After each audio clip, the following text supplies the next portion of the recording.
La UEFA Champions League, el torneo del caos. ¡Qué locura! Y qué bendita locura.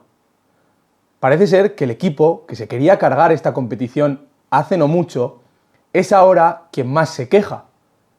Podremos llamarlo casualidad, podremos llamarlo coincidencia, podremos llamarlo justicia. Pero para mí me voy a quedar con que es justicia poética. El Benfica se clasifica en el último minuto para la siguiente fase y echa al Real Madrid del top 8. Bendita locura esta UEFA Champions League. Comenzamos.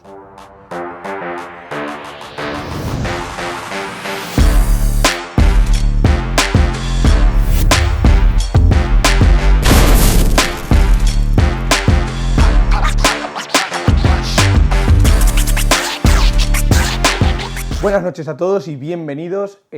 Básicamente lo que va a tratar el programa de hoy es de la Champions, de la última jornada de la UEFA Champions League que tuvo muchas sorpresas, sobre todo pues eso, los batacazos históricos del Real Madrid, del Atlético, también del Olympique de Marsella, pero sobre todo lo que deja claro es la mala posición del fútbol español y la supremacía del fútbol inglés. Y para ello, como siempre, tenemos a Hugo. Hola Hugo, buenas noches. Buenas noches, Alejandro, ¿qué tal? Pues la verdad es que vamos a empezar con los resultados de esta jornada, que los vamos a ver ahora mismo en pantalla. Básicamente, aquí los estamos viendo. El Athletic Club de Bilbao perdió 2-3 ante el Sporting de Lisboa. El Liverpool consiguió ganar por 6-0 ante el Karabaj. El FC Barcelona hizo lo suyo contra el Copenhague y ganó 4-1. Mónaco y Juve nos dejaron el partido más aburrido, un 0-0 de manual. El Ajax perdió 1-2 ante el Olympiacos. El PSG y el Newcastle empataron a 1, el resultado que no le valió a ninguno de los dos, luego lo veremos.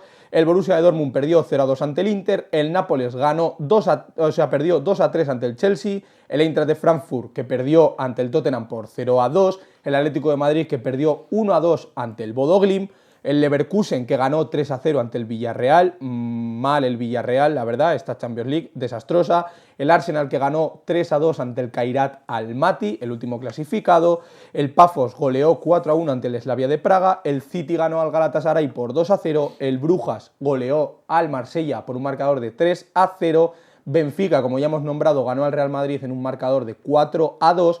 El Unión Saint-Gilloise ganó 1-0 al Atalanta. Y por último, el PSV perdió ante el Bayern de Múnich. Hugo.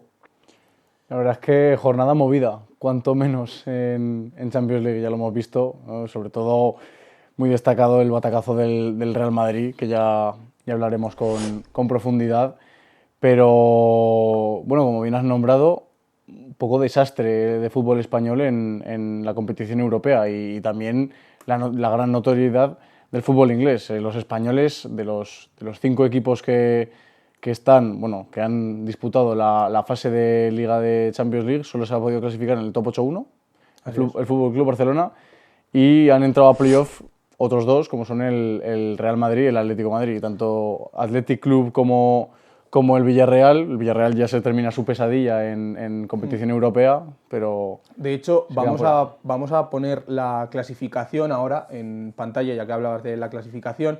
Vamos a poner la clasificación en pantalla ahora mismo y vamos a ver, y se va a notar en este caso, cómo es la supremacía del fútbol inglés. Ahí lo estamos viendo en pantalla, donde del top 8, en este caso, 5 son ingleses. 5. O sea, que es una auténtica locura. Y ahí estamos viendo que el sexto, que es el Newcastle, se ha quedado el duodécimo.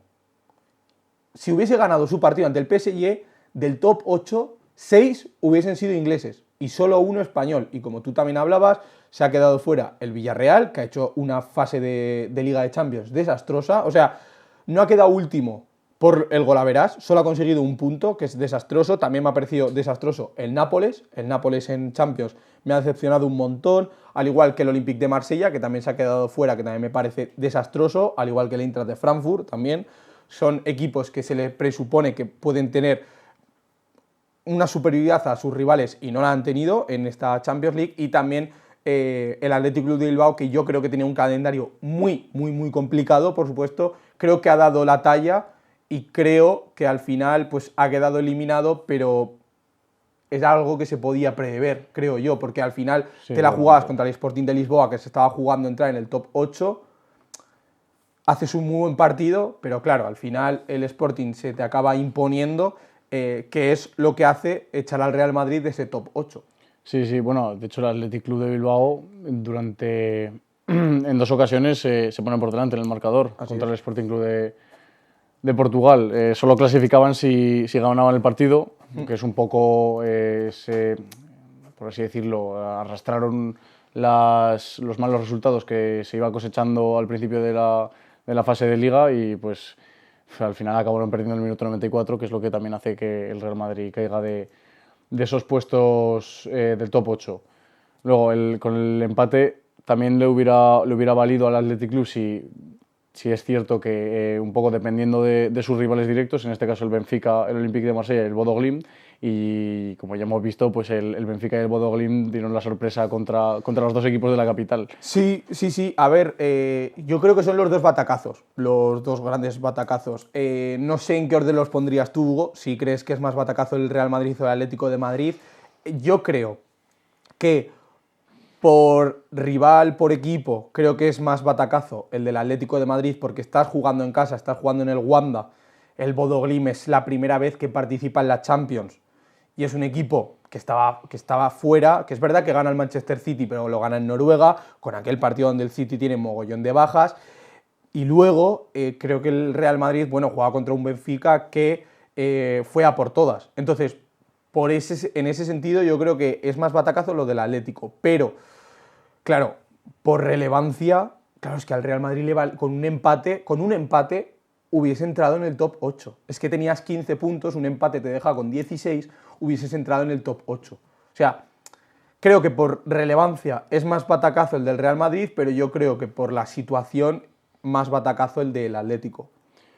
Sí, bueno, a ver, el Atlético también necesitaba, aparte de la victoria, un poco contrarrestar esa diferencia de goles que tenía contra sus rivales, Sí. como bueno, el City y el Sporting Club de Portugal, que han sido los dos que han cerrado el top 8, y no solo le valía el empate, o sea, la victoria, perdón.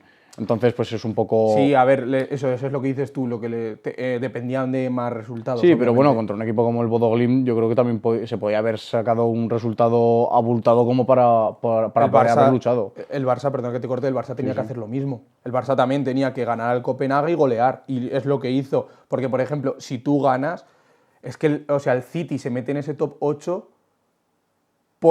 porque el Real Madrid no empata o gana, pero es que el Manchester City tenía que ganar y golear para meterse por la diferencia de goles. Es que el Sporting de Lisboa queda por encima suyo por la diferencia de goles. Entonces, tenían que haber goleado el Manchester City. No lo hizo, pero aún así se mete gracias al Benfica, más que el Real Madrid, el Benfica. Gracias a Mourinho, de hecho. Sí, sí. Y luego a Trubin, al portero, también habría que darle las gracias por parte del Benfica porque fue el que les clasificó. Hay una imagen que es muy graciosa que claro, creo que era cuando marca el gol Trubin en el 98. Mete gol. Pues en 97 y 30 segundos. Sí, sí. Trubin va a sacar una falta desde su campo. Y claro, Mourinho le dice que calma, calma desde el banquillo, porque ellos pensaban que estaban clasificados, pero no estaban clasificados y desde el palco, Rui Costa, el presidente del Benfica, se le ve en una imagen que empieza a hacer aspavientos como de que no nos vale, que tenemos que marcar un gol, que tenemos que marcar un gol. Sí, toda la grada igual. Y toda la grada igual. Y entonces es ahí cuando Mourinho se pispa y hace, ostras, que nos falta un gol. Justo el Madrid hace una falta, dicen, oye, que suba Trubin y lo demás es historia, la verdad. Sí, la cara del portero cuando van ganando y le dice Mourinho que suba a rematar la falta es un poema. Sí, de hecho, Mourinho se ve bien que no está enterado de la situación de Champions en ese momento como para necesitar más goles, hace los cambios sin pensar en el tener que meter un gol más. Eso Entonces, pues, ¿qué hace como alternativa final? Coge a Otamendi y dice, de delantero. Sí.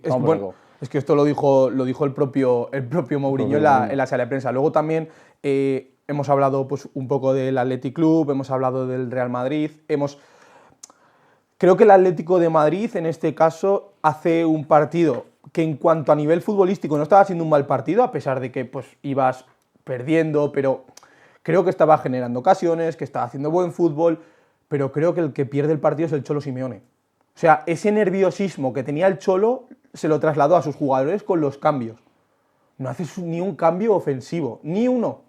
Todos los cambios que hace el Cholo son cambios defensivos y creo que ahí es donde de verdad se pierde el partido. Porque quitas a gente como Nico, como Almada, como Baena, como Barrios, o sea, este tipo de jugadores que son los que realmente dan fútbol, generan fútbol y son más ofensivos, los quitas y metes a gente como Nahuel Molina, Ruggeri.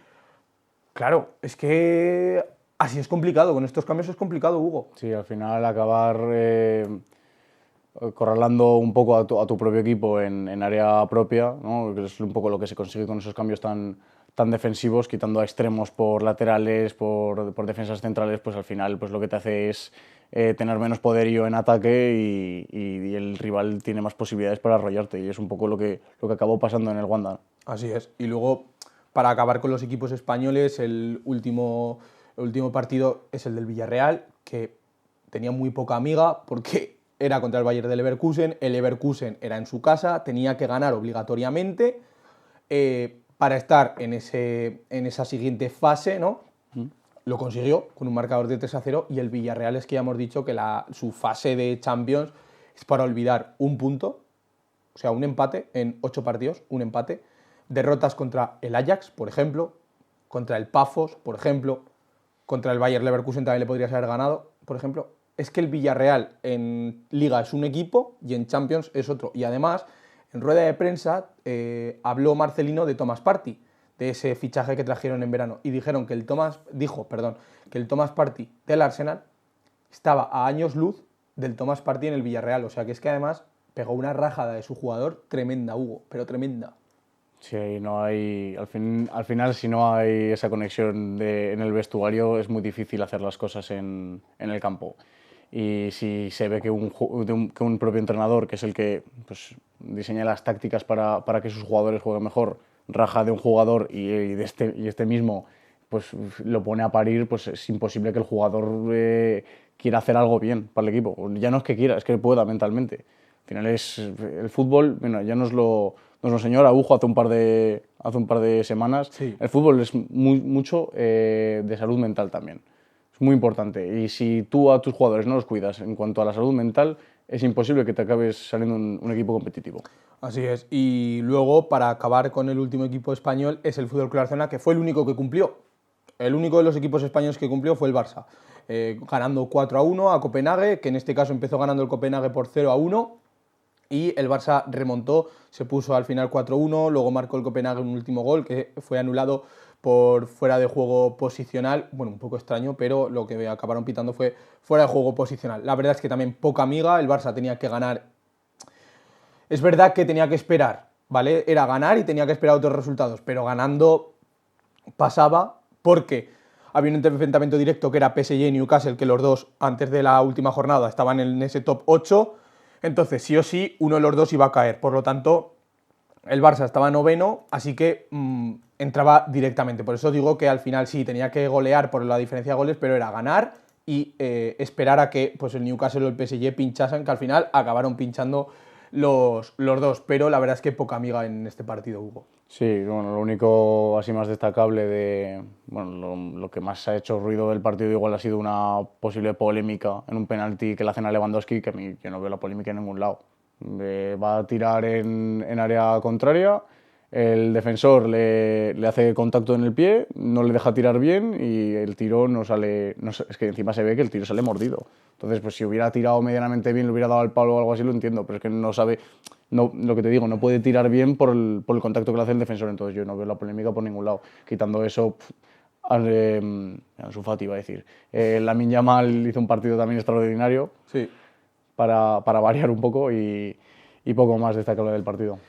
Yo creo que a Lamine se le ha pasado lo de la pubalgia, lo digo en serio, ¿eh? O sea, yo creo que se le ha pasado porque estamos viendo, por ejemplo, Anthony en el Betis está teniendo ahora problemas, que la pubalgia una semana sí, una semana no, le deja jugar bien, otra no. Que de hecho Anthony, menudo partido se pegó ayer también. Sí, también en la Europa League, correcto. Luego tienes a Nico Williams en el Athletic Club de Bilbao, donde no pudo jugar esta jornada, por ejemplo, porque también está con pubalgia. Franco Mastantuono en su momento tuvo que parar porque también tenía pubalgia, que yo creo que también se ha recuperado. Un tal Alejandro Martínez ahora tiene que dejar 2 semanas de jugar al fútbol porque también tiene pubalgia. ¿Te suena ese nombre, Hugo? ¿Sí? ¿Dónde juega? En el Club Deportivo San Mateo. Ah, vale, vale. Sí, en este caso lo puedo decir porque tengo que, o sea, para la pubalgia, si quieres recuperarte bien tienes que parar. Esto es así. O sea, y a mí me lo acaban de decir. Si te quieres recuperar, tienes que parar. Entonces, Anthony le va a tocar parar. Nico Williams le va a tocar parar. Lamine ya paró en ese parón de selecciones tan mítico. Paró y yo creo que es cuando se ha recuperado. Y Mastantuono, cuando tuvo pubalgia, paró y se ha recuperado. Así que yo creo que el camino, tanto para Nico como para Anthony, es parar. No queda otra. O sea, es parar. Y en el momento que pares, estás 2-3 semanas parado, es cuando yo creo que te puedes recuperar de verdad de la pubalgia. Pero esto ya es otro tema. Luego, ya hemos hablado, Hugo, de la supremacía de los equipos ingleses, que han entrado 5 de los 6 equipos que participaban en ese top 8. Victoria del Liverpool ante el Karabakh por 0-6. Hugo, ¿algo que comentar de este partido? Nada, pues los de Arne Slot imperiosos, básicamente. Tampoco, pues, a ver, es un Karabakh, no de los, por así decirlo, a primera vista, equipos más que mejor se le puede meter mano en Champions League de todo lo que hay en la clasificación, pero al final, pues si tienes que ganar y si gana como el Liverpool, pues mira, empezaron muy mal el año, ahora parece que van remontando un poco. Volvemos a ver ese Szoboszlai que tanto gustaba al fútbol en el Red Bull y en ese primer año en el Liverpool, van pillando más forma que al principio de lo que estaban con Arne Slot, perdón. Arne Slot, sí. Ese. Pero sí, básicamente, victoria cómoda del Liverpool 6-0 en casa, poco más se puede pedir. Así es. Luego también el Chelsea, que yo creo que fue el partido inglés que más miga tuvo, porque el Chelsea necesitaba ganar para estar en ese top 8 y el Nápoles necesitaba ganar para estar dentro de la siguiente fase. Empezó ganando el Chelsea 1-0, gol de Enzo Fernández de penalti, luego el Nápoles consiguió remontar, se puso 2-1 y luego una actuación estelar de Joao Pedro acabó dándole la victoria al Chelsea por 2-3, cosa que echa al Nápoles de la Champions y mete al Chelsea en ese top 8. Hugo, muy decepcionante el Nápoles, la participación del Nápoles en esta Champions, siendo el campeón actual de la Serie A, y Liam Rossenior parece que le está cambiando la cara al Chelsea, que es un equipo que pues ya no es tanto de días importantes como era con Maresca, que Maresca no era tan regular, pero era más de días importantes. Y yo creo que Liam Rossenior lo que está consiguiendo es una continuidad en este Chelsea. Sí, al final, bueno, los equipos es un poco lo que más se busca en el fútbol, la continuidad. Si un equipo es continuamente competitivo, al final siempre va a sacar buenos resultados en cuanto a lo grupal. Y el Napoli, básicamente, yo lo definiría de inentendible su actuación en Champions esta temporada, siendo que, como bien has dicho tú, vienen de ganar la Serie A, es un equipo que hemos visto muy trabajado, sobre todo en medio campo, con ese McTominay que estaba imperial, Kevin De Bruyne, que le puedes decir. No entiendo, no sé, no puedo entender lo que le ha pasado al Napoli como para que haya hecho tan mal papel en Champions este año. Pues mira, hablabas de Kevin De Bruyne, yo creo que De Bruyne, la lesión de De Bruyne al Nápoles le ha matado. No, seguramente. Desde mi punto de vista, al Nápoles le ha matado. Luego tuvimos ese partidazo, que fue el PSG 1, Newcastle 1, que pues si uno de los dos pinchaba, se quedaba fuera del top 8. Eso estaba claro. ¿Qué pasó? Empataron, pues los dos fuera del top 8. La verdad es que no hay más tutía. O sea, tenían los dos 14 puntos antes de empezar la jornada. Ya sabemos que con 16 te clasificabas para entrar en ese top 8. Ninguno de los dos llegó a esos 16 que se quedaron con 15 los dos, por lo tanto fuera. Ojo, que hubo momentos durante el partido que estaban los dos dentro. A pesar del empate, estaban los dos dentro del top 8, o sea que imagínate cómo se empezó a mover la clasificación en esa jornada con los 18 partidos a las 9 de la noche. Y luego, para acabar con los equipos ingleses, Manchester City gana al Galatasaray por 2-0 en una actuación normal de Erling Haaland, bastante buena, y también el Tottenham, que consigue una victoria ante el Eintracht de Frankfurt también para clasificarse en ese top 8. El Eintracht, ya hemos dicho, estaba eliminado de la Champions, por lo tanto también muy mal papel, y los dos, tanto City como como Tottenham, pasan también al top 8, Hugo. Falta el Arsenal, por nombrar, poco sí, se puede decir. Sí, también, cierto. Bueno, lo único que destacaría es que espera, que lo voy a decir bien, el Kairat Almaty Kairat Almaty, sí. le mete 2 goles en casa al Arsenal, que eran los mismos que le habían metido al Arsenal en todo el resto de fase de liga, en los anteriores 7 partidos. Eso y que Arteta hace pleno en liga, en la fase de liga de Champions, 8 partidos, 8 victorias. Te digo una cosa, Hugo, ningún equipo en la historia de la UEFA Champions League ha ganado la Champions haciendo pleno de victorias. Bueno, las estadísticas están por romperse. ¿Esto será algo bueno o algo malo? El tiempo lo dirá. Veremos. Luego también, por supuesto, en los equipos italianos hemos tenido que la Juve y el Mónaco nos dejaron un 0-0 espantoso, pero espantoso. Creo que ha sido el peor partido de toda la jornada, o sea, madre mía, qué partido más aburrido, qué tostón de partido.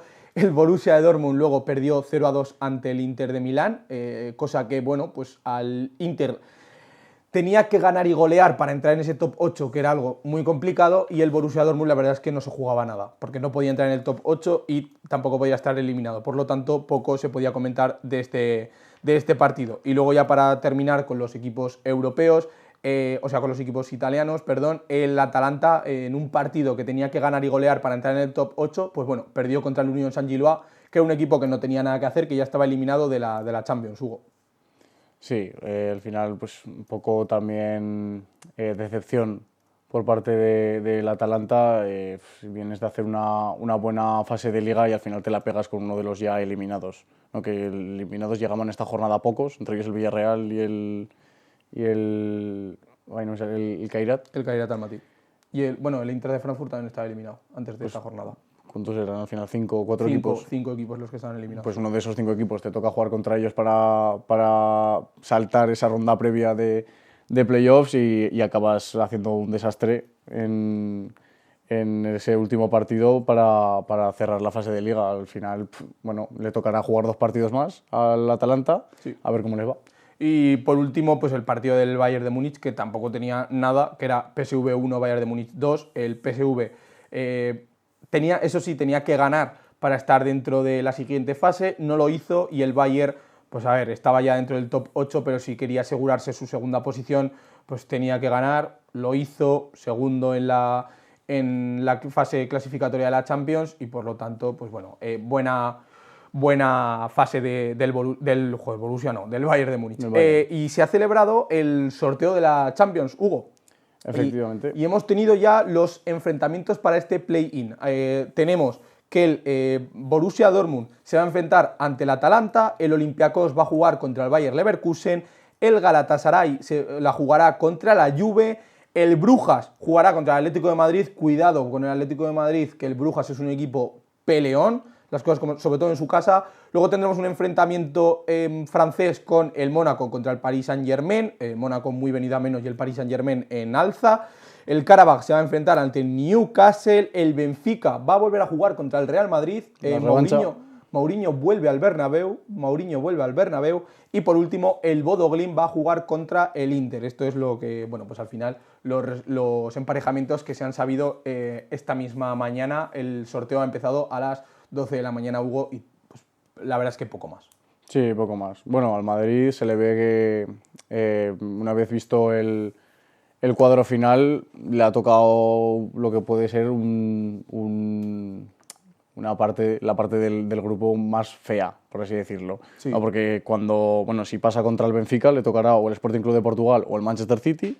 Si pasa ese partido probablemente será Arsenal o Bayern, que es el que completa la otra parte de la eliminatoria, y ya de ahí pues podría ser, yo qué sé, PSG, Barcelona, Chelsea, el Liverpool, Tottenham, Juve.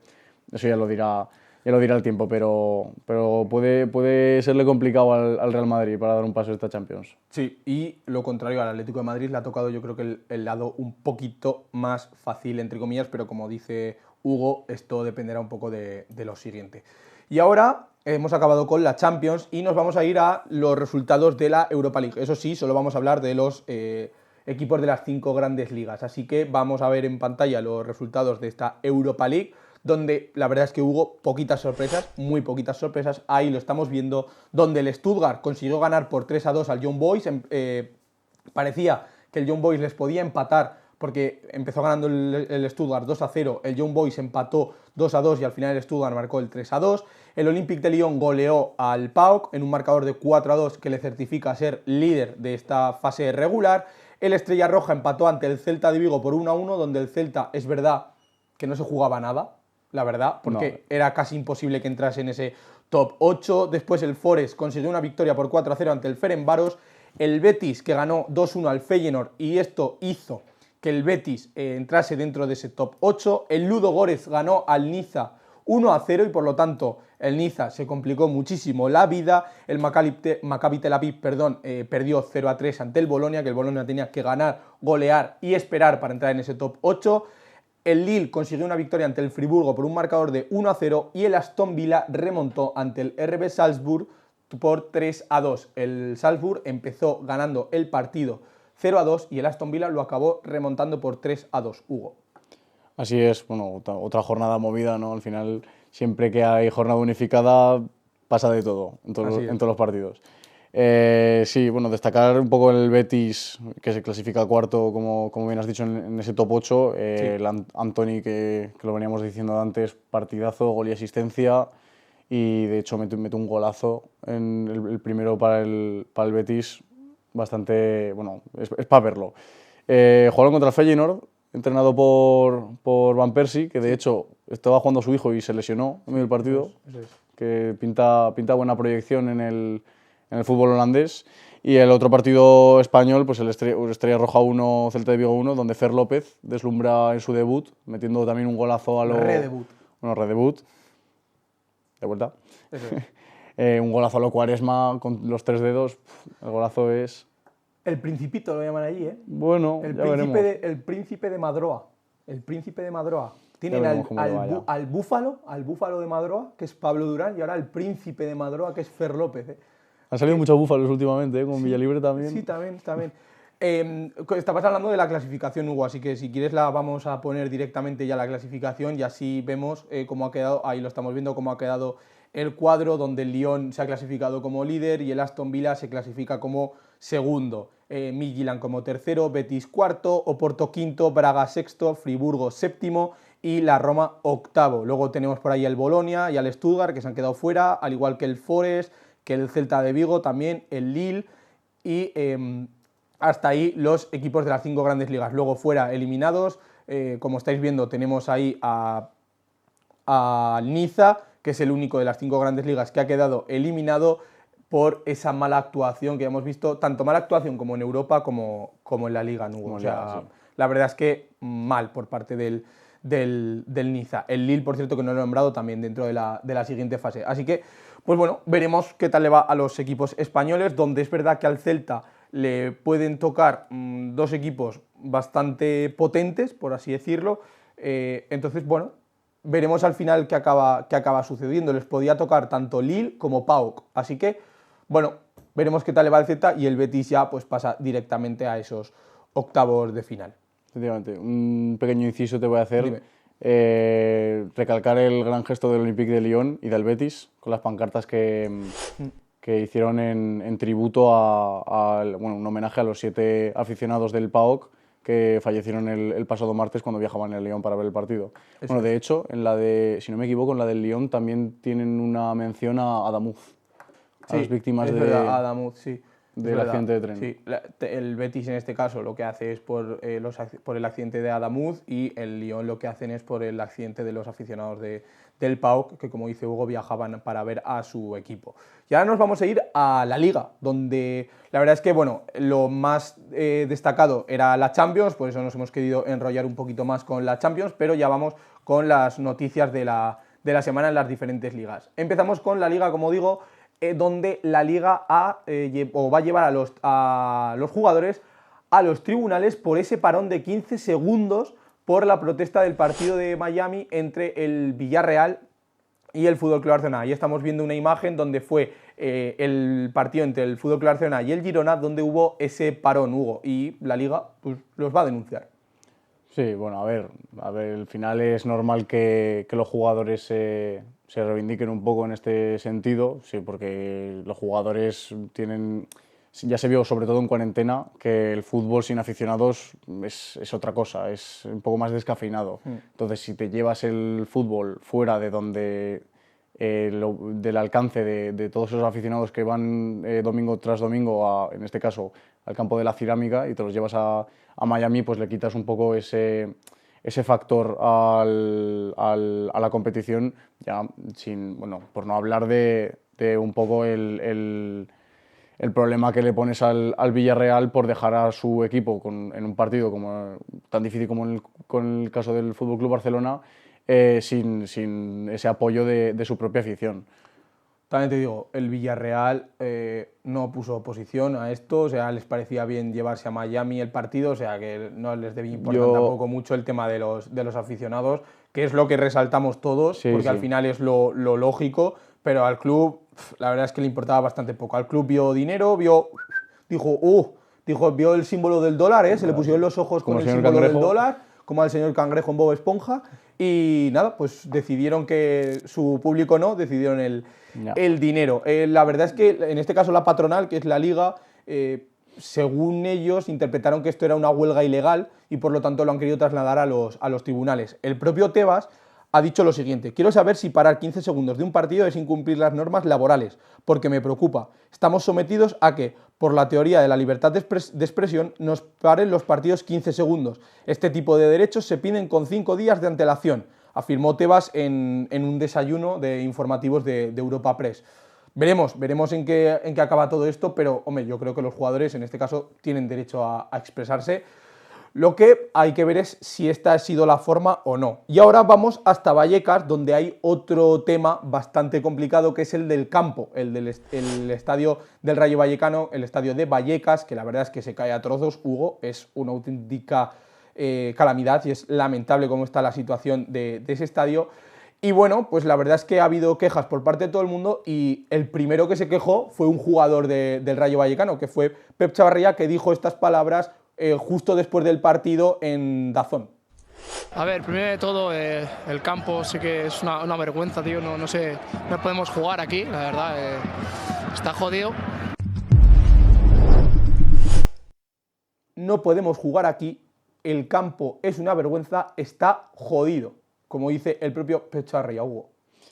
Sí, es que no puedes tratar así. Es que es un poco el mismo ejemplo que hemos dado antes con Thomas Partey. No puedes tratar así a tus jugadores. Si es que encima ya no es que el campo esté mal, es que si está mal el campo significa que hay más probabilidad de riesgo en las lesiones a tus jugadores.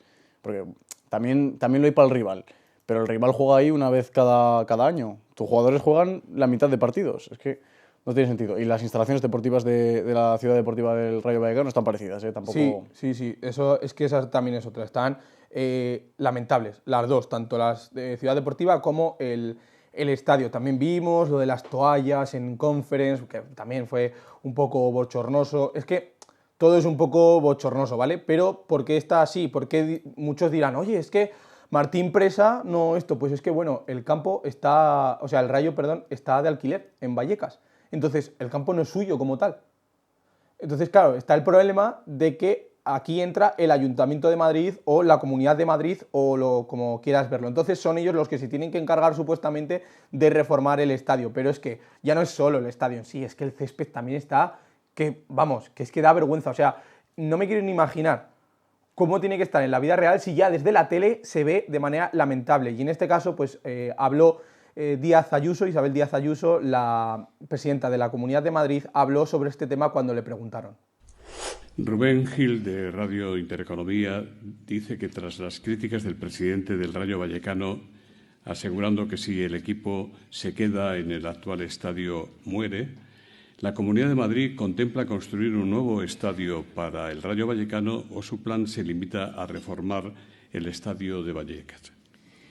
Se queda en su lugar, lo que hacemos es reformarlo para su máxima seguridad, para que pueda ampliarse en localidades y para que pueda ser explotado para otros muchísimos eventos. Creo que eso es bueno para el distrito y es una decisión que hemos tomado y que consideramos que es la más adecuada.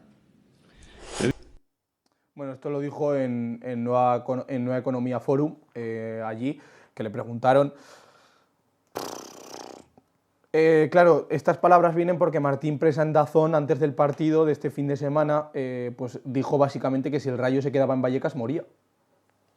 Entonces, no sé cómo lo ves tú, Hugo, pero alguna solución tiene que haber. Hombre, o cambian el césped radicalmente o están abocados a un poco esa perdición en cuanto al campo, en cuanto a las instalaciones me refiero. Es que se ve un césped con socavones, Es que si, el fútbol parece impracticable desde la televisión en Vallecas. Y desde la televisión, que es lo que has dicho tú antes, imagínate si vas al campo, cómo estaría la banda de Pep Chavarría como para que se quejara de esa forma. Y recogiendo un poco las palabras de Ayuso, ha dicho que iban a reformar el campo, a hacer más localidades y por ahí. No sé dónde van a hacer más localidades si no hay sitio. Está encajonado en 4. Si Valverde, me acuerdo que hace un par de años tiró un despeje afuera del campo y se lo encontró una señora en su balcón. En el balcón. Sí. ¿Dónde van a hacer localidades? Sí, si alguna vez tenéis oportunidad de ir al estadio de Vallecas, lo veréis que es que está encajonado, o sea que no tiene digamos, espacio para la ampliación. Luego también el Rayo, yo creo que es un equipo de verdad que es que se ha quedado anclado en los 90. O sea, no puedes comprar entradas por internet, solo puedes en plan comprarlo por taquilla. O sea, solo por taquilla en 2026. ¿Dónde se está viendo eso? Pues en el Rayo Vallecano. Luego, el campo está que se cae a trozos. Tiene pintadas por todos lados el estadio por fuera. O sea, básicamente es una ruina de estadio. Y luego también, pues Martín Presa, su presidente, también generaría debate, ¿no? Cómo está llevando el Rayo Vallecano, porque ahora mismo los jugadores se le quejan, el propio entrenador Íñigo Pérez también se quejó del campo, pero Raúl Martín Presa, como os digo, presidente del Rayo Vallecano, no perdió la oportunidad de hablar en Onda Cero sobre las palabras que dijo Isabel Díaz Ayuso sobre el Rayo Vallecano. El estadio podrá estar, pero el primer equipo del Rayo Vallecano, si sigue jugando en ese estadio, pues como lo dije, en el futuro será la condena del Rayo Vallecano. El Rayo Vallecano, yo estoy diciendo, esto es como un enfermo que necesita una medicina, y la medicina que necesita para seguir viviendo, para seguir en el fútbol profesional, el equipo es tener un estadio de otra forma, con lo cual el Rayo Vallecano lo que va a intentar es pues construir otro estadio. Este estadio tampoco puede generar esos ingresos comerciales, con lo cual este estadio es una condena. Le preguntamos si el Rayo está dispuesto a dejarle este estadio a la Comunidad de Madrid para que lo utilice o le dé otro uso y el Rayo construir otro estadio en otra zona. Y usted dice que sí. ¿Dónde quiere construir el Rayo Vallecano el estadio que necesita? En el Puente de Vallecas, lo más próximo al mismo. Dicho esto, si es imposible porque no conseguimos terreno dentro del Puente de Vallecas, pues nos tendremos que ir lo más lejos posible que podamos tener un estadio que nos permita vivir. A ver, es un poco extraño, porque si te vas a ir fuera de Vallecas y tu equipo se llama Rayo Vallecano y es donde has jugado toda la vida, hombre, parece un poco extraño, ¿no, Hugo? Es raro, sí. Al final, un poco lo que le penaliza al Rayo Vallecano es lo que realmente identifica al propio club, ¿no? Que es ese sentimiento de pertenencia a Vallecas, ese, como por así decirlo, como esa ligación con la clase obrera, ¿no? Es que hay dos puntos, que es lo que estábamos hablando antes con las pintadas. Una cosa es que veas, o sea, que dais a entender que tu equipo es para la clase obrera, que es para los trabajadores, un poco eso, y otra cosa es tener el campo descuidado, sin pintada, o sea, con pintadas, con... Una cosa es lo que dices tú, una cosa es ver que, digamos, que es un club pobre, entre comillas, y otra cosa es ver deterioro en el club. O sea, son dos cosas muy diferentes. Tú puedes ser, bueno, más que pobre, perdón, tú puedes ser un club humilde. Sí, el equipo del pueblo. El equipo del pueblo, un club humilde, pero no demostrar deterioro. Es que el Rayo Vallecano, además de que sabemos que es un club humilde, es que está mostrando un deterioro brutal. Entonces, yo no comparto las palabras de Martín Presa, tampoco comparto mucha de la gestión que está haciendo Martín Presa con el Rayo Vallecano.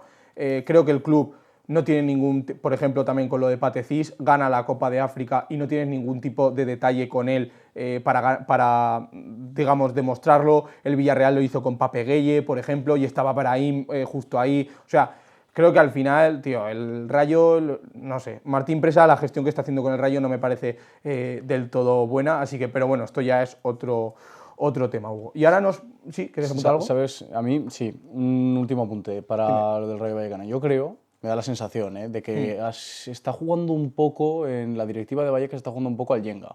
¿Sabes cuál es el Jenga? El de que vas quitando... el de los palos de... Sí.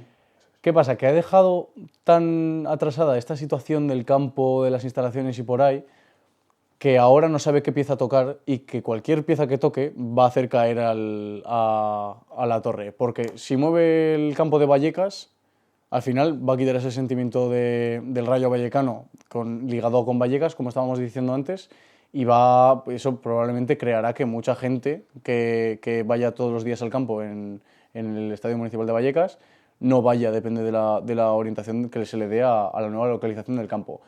¿Qué pasa si quieres dejar el campo? Que las instalaciones seguirán siendo de un deterioro bastante notorio o que te acabes comiendo algún edificio y ya tengas problemas en el ayuntamiento. Entonces, yo creo que esta situación se ha llevado tan a procrastinarla, ¿no?, por así decirlo, sí, que ahora tienen un problema mayor del que deberían tener, sí, yo creo. Es posible lo que lo dices tú. Y ahora nos marchamos a la Premier, donde vamos a hablar otra vez de Michael Carrick. Somos muy pesados, pero es que es increíble, ahí lo estamos viendo. Michael Carrick este fin de semana tenía otra papeleta súper complicada, partido contra el Arsenal en el Emirates Stadium, líder de la Premier League, y llega Michael Carrick y gana el partido 2-3 con el Manchester United, teniendo a un Bruno Fernández, que es el que estamos viendo en pantalla, espectacular, y sobre todo lo que ha hecho el United es cambiarle la cara. Más allá de los resultados, ha dejado atrás ese sistema de 3 centrales que tenía Rubén Amorim, ese 3-4-3, lo ha convertido en un 4-2-3-1, ha recuperado a gente como Kobbie Mainoo, como Harry Maguire, como Luke Shaw, ha recuperado la mejor versión de Bruno Fernández, está utilizando a Patrick Dorgu en una nueva posición de extremo, Mateus Cunha desde el banquillo está siendo una auténtica barbaridad. También estamos viendo al mejor Ryan Mbeumo, al mejor Amad Diallo, no sé, es que de verdad le ha cambiado la cara totalmente. Es un entrenador interino que ha llegado para estar hasta final de temporada y quién sabe si va a poder estar hasta más tiempo, y por qué no soñar en Old Trafford con él, por supuesto. Sí, hombre, es un entrenador de la casa, como ya estuvimos diciéndolo hace estas últimas semanas, un entrenador made in Old Trafford. Eso y al final, pues si te va bien con él, no lo cambies. Si algo funciona, no tienes que tocarlo. Entonces, el United consigue una victoria de gigante en casa del líder, como ya hemos dicho, y se mete en puestos de Champions por primera vez en toda la temporada. Eso es. A ver, también Michael Carrick dijo unas palabras que era: estoy aquí para hacer un trabajo, no vamos a dejarnos llevar.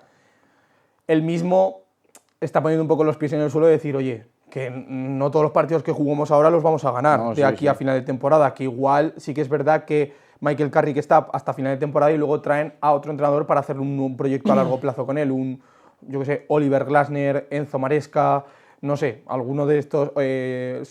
Yo si vas a traer a Southgate me quedo con Michael Carrick, pero Enzo Maresca, Oliver Glasner, Xabi Alonso, no sé, todo ese tipo de entrenadores, pues creo que podrían empezar un proyecto. Y vamos a ver las estadísticas del partido porque me parece muy, muy interesante, Hugo, ahí las estamos viendo, donde el Arsenal tiró más veces a puerta, tuvo más la posesión, hizo más pases, más precisión en los pases, hizo más faltas, tuvo más saques de esquina, más fueras de juego, pero como ya hemos dicho, Michael Carrick se ha caracterizado por ser un entrenador pragmático y es lo que está haciendo con el Manchester United. Efectivamente, un poco de esa filosofía de la vieja escuela como Mourinho, ¿no?, de llévate el balón a casa que yo me llevo los 3 puntos. Así es, sí. Pues así lo hizo en el Emirates. Aquí lo vemos, las estadísticas dan un poco ese tinte más a favor del Arsenal, pero lo que importa al final son los goles. Es que recordemos que además el Arsenal empata el partido 2-2 en el minuto 83, 84 si no me equivoco, o sea, le estaba costando mucho, y luego llegó Mateus Cunha en el 88 si no me equivoco, marcó un auténtico golazo, como si no pasase absolutamente nada. Un cambio que hace, en este caso, Bryan Mbeumo, lo mete por Mateus Cunha, oye, y le sale a las mil maravillas a Michael Carrick. O sea, no es solo que esté acertando con el 11 titular, con los jugadores, sino que es que también está acertando con los cambios. Y el propio Mateus Cunha, que en los 2 partidos ha sido suplente con Carrick, ha dicho que se está viendo otra cara y que se ve otro ambiente dentro del vestuario. Así que parece ser que los jugadores también están con el entrenador, Hugo. Sí, lo decíamos antes, es muy importante que haya esa unión entrenador con el vestuario, porque es la base de todo buen éxito. Al final, si si hay esa comunión dentro del vestuario, se va a trasladar al terreno de juego y pues, lo estamos viendo que está siendo así. Así es. Y ahora nos vamos al Chelsea, concretamente a dos noticias, una de fichaje y otra de, también podríamos decir, fichaje. La primera es Aaron Anselmino, el que era, ahí lo estamos viendo en pantalla, que por cierto ganó el Mundial de Clubes con el Chelsea, pues bueno, estaba cedido en el Borussia de Dortmund. Pues bueno, el Chelsea ha decidido romper esa cesión, traerlo para acá y desquebrajar un poco los planes del Borussia de Dortmund. También te digo, no sé muy bien qué planes va a desquebrajar, porque he mirado las estadísticas con el Borussia esta temporada de Aaron Anselmino y en Bundesliga ha jugado 6 partidos, en los cuales ha marcado un gol, en la Champions ha jugado 3 partidos, en los cuales ha dado una asistencia, y en la Copa de Alemania ha jugado un solo partido. O sea, tampoco creo yo que le haya roto demasiado los esquemas al Borussia Dortmund, y es verdad que el Chelsea en la posición de central es donde más está fallando, porque la lesión de Levi Colwill les ha fastidiado toda la temporada y no están consiguiendo tener a un central regular que acompañe a Trevoh Chalobah. Así que yo creo que lo traen un poco para eso, pero no sé qué planes tampoco le ha roto al Borussia Dortmund, sinceramente. No sé, a ver, bueno, al final, pensando en el propio Chelsea, todo lo que sea reforzar una posición acaba estando bien, ¿no? Sí. Entonces, pues si le va mejor porque tiene problemas con las lesiones en la zaga defensiva, pues una incorporación nunca viene mal. Recordemos que aún así Anselmino vuelve a jugar con el Borussia Dortmund por última vez hace un par de fines de semana, después de estar más de un mes de baja por lesión. Entonces, no sé yo si conviene mucho al Chelsea, si tiene esos problemas de lesiones, acabar jugándosela, ¿no? Teniendo ese riesgo con un jugador recién salido de lesión. Pero... A mí lo que me da un poco la sensación es que no han conseguido fichar a Caqueret, que era el central que tenían previsto del Stade de Reims, y creo que al final pues, se han tirado por la opción fácil que era traer otra vez de vuelta a Aaron Anselmino, que no sé qué tal les irá. Y otra noticia en el Chelsea es la rescisión del contrato de Raheem Sterling por ambas partes. Es un mutuo acuerdo, ahí estamos viendo a Raheem Sterling en pantalla, que de mutuo acuerdo entre el Chelsea y el jugador han rescindido su contrato y ahora es agente libre. Lo han hecho en 2026, después de que Sterling se fuese cedido al Arsenal la temporada pasada, y donde este año con Enzo Maresca el jugador no ha jugado, estaba apartado del equipo. También he querido rescatar un poco unos datos. Llega a Stamford Bridge en 2022, procedente del Manchester City, donde costó 47,5 millones de libras, y en declaradas, por supuesto, cuando justo esto es el gran movimiento que hace Todd Boehly cuando llega al Chelsea, trae muchos jugadores y entre ellos es Raheem Sterling. Y para que os hagáis una idea, llega en 2022, en la temporada de 2024 se va cedido al Arsenal. No juega con Enzo Maresca y aún así tuvo de entrenadores a Thomas Tuchel, Graham Potter, Frank Lampard y Mauricio Pochettino. O sea, Hugo ha tenido tropecientos entrenadores en poco tiempo en el Chelsea. Además, luego con Enzo Maresca discute, no tiene sintonía, lo aparta del equipo. O sea que en este caso es que digamos que la etapa de Raheem Sterling en el Chelsea ha sido bastante pobre, con 86 participaciones en partidos, con 19 goles. Efectivamente, pasa un poco sin pena ni gloria en los Blues, y ya lo has dicho tú, si ha pasado por 5 entrenadores y ninguno de ellos ha considerado oportuno usar al extremo inglés de titular, pues igual no es problema de los entrenadores, sino tanto del propio jugador. Sí, y luego también tenías tú un dato, Hugo, con ¿cuándo fue la última vez que jugó Sterling? Hoy estamos a 30 de enero de 2026, ¿vale? Pues desde el último año natural, desde el 30 de enero de 2025, Raheem Sterling solo jugó los 90 minutos, ¿vale?, de un partido en 3 ocasiones. Contra el Liverpool en Liga, 4-1 perdiendo, en Carabao Cup contra el Preston North End, que ganaron 3-0, y en otro partido me parece que era en Liga contra Brentford, me parece. Contra Brentford, así es.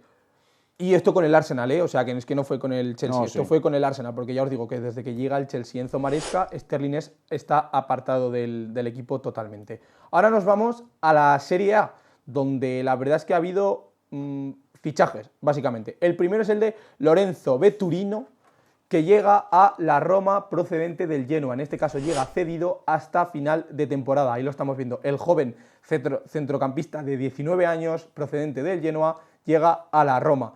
He querido ver un momento las estadísticas, Hugo, de Veturino, a ver qué tal estaba siendo. Es verdad que está considerado una de las grandes promesas del fútbol italiano, que la Roma espera su crecimiento en torno a la exigencia que le va a exigir al propio jugador, pero es verdad que este año en la Serie A con el Genoa solo ha jugado 3 partidos. Me sorprende este fichaje.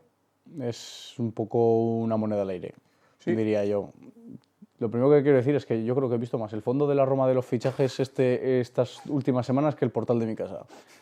Están haciendo más movimientos, madre mía. Bueno, y de Veturino, eso es lo que decía, un poco la moneda al aire, a ver qué va a pasar, vamos a adelantarnos antes de que se nos adelanten, y esto te puede salir o bien o se puede esbafar un poco, como decimos aquí en Aragón, el fichaje y quedarse con el filial. Bueno, de momento es cesión, así que la verdad es que el riesgo es poco, pero creo que sí que es verdad que hay una opción de compra obligatoria.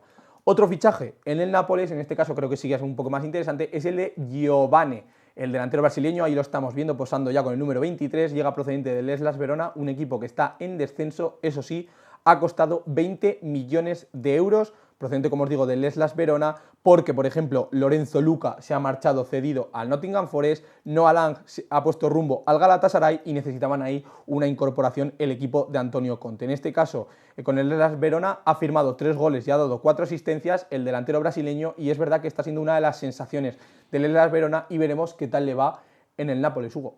Sí, estos movimientos suelen ser bastante más habituales de lo que se espera, ¿no? Estos cambios de un equipo en descenso a uno de los equipos contendientes por el título, ya lo vimos, por ejemplo, en el caso de Martin Braithwaite, Eso es. cuando llega al FC Barcelona procedente del Leganés, que el Leganés en ese caso, pues en esa temporada acabó descendiendo. De hecho, Edu Aguirre es el del Chiringuito. Aguirre, el entrenador mexicano que en ese momento estaba en el Leganés, dijo que descendieron con el Leganés porque le quitaron a Braithwaite y a En-Nesyri en mercado de invierno. O sea que también no solo para el Nápoles, que es un buen movimiento, sino que para el Hellas Verona le debilita muchísimo. Sí, pero la diferencia que tiene este fichaje con el de Braithwaite, no sé cuánto, no tengo el dato, entonces no te sé decir, pero ¿cuántos millones más o menos debió costar Braithwaite? 10. Porque 20 millones por un fichaje siendo un equipo de descenso. Sí. También te digo que hay poco margen de maniobra porque queda poco de mercado. Claro, eso iba a decir, es que es viernes y el lunes acaba el mercado de fichajes. Pues a meter la carne al asador porque no queda otra para los de Verona. Yo creo que tienen que buscar una cesión. Una cesión en algún lado que sea de un jugador que no esté contando... Mira, Romelu Lukaku. Un Romelu Lukaku cedido al Hellas Verona Bueno, para pues que... me pega con la camiseta. Claro, pues que coja minutos, un jugador que viene de lesión, que empiece a rodar, que empiece a coger minutos y a ver si le va bien y consigue salvar al Hellas Verona. Y luego nos vamos a la Fiorentina, donde tenemos a un nuevo presidente. En este caso es Giuseppe Commisso, que es el hijo de Rocco Commisso, que falleció, como ya sabemos, hace unas pocas semanas y por lo tanto, coge el legado de su padre y va a ser el nuevo presidente. En este caso, básicamente, lo que ha hecho es que va a ser el nuevo mandatario dirigente del club tras la celebración del Consejo de Administración de la entidad. Es un relevo natural que confirma la continuidad del proyecto familiar y que se produce apenas un día después de la misa en homenaje a su padre que falleció el 16 de enero, Hugo. Así es. Al final estas cosas en esta época, sobre todo para el fútbol, se tienen que hacer rápidas porque no puedes quedarte sin alguien que lleve las riendas del equipo en un momento tan importante, ya no solo con el mercado de fichajes abierto, sino con el mercado de fichajes a punto de cerrarse. Entonces, pues al final estas cosas se tienen que hacer rápidas, dada la situación, pues ha debido ser complicado para la familia, pero así se tiene que hacer si quiere la Fiorentina, sobre todo, revertir la situación que tiene ahora mismo en Liga. Así es, y la verdad es que es un cambio normal y racional porque va de padre a hijo, entonces al final los dos conocen el club. Y ahora nos vamos a la Bundesliga, donde solo ha habido una noticia, y es una noticia que me preocupa, y es que los ultras del Eintracht de Frankfurt han cogido mucho peso en la directiva. Ahí estamos viendo una imagen de los ultras, cuando por cierto llegaron a Barcelona en aquella Europa League, y es que en este caso cerca de 2.000 socios e invitados acudieron el lunes por la noche de la Asamblea General Anual del Eintracht de Frankfurt, un encuentro que, más allá de lo formal, evidenció un cambio profundo en el equilibrio del poder interino del club. La escena activa de aficionados, fuertemente movilizados en los días previos, logró colar a sus candidatos en los principales organismos, principalmente en el Consejo de Administración, Comité Electoral, Revisores y Consejo de Honor. O sea que ultras del Eintracht de Frankfurt se han colado dentro de lo que es la directiva del club alemán, así que es verdad que por cierto, su presidente se ha mostrado muy desconforme con esta decisión, y veremos dentro de unos años, cuando se vuelva a generar o se vuelva a convocar otra nueva asamblea, veremos cómo acaba esto, pero ya te digo, Hugo, que la cosa no pinta nada bien. Nada bien, de hecho.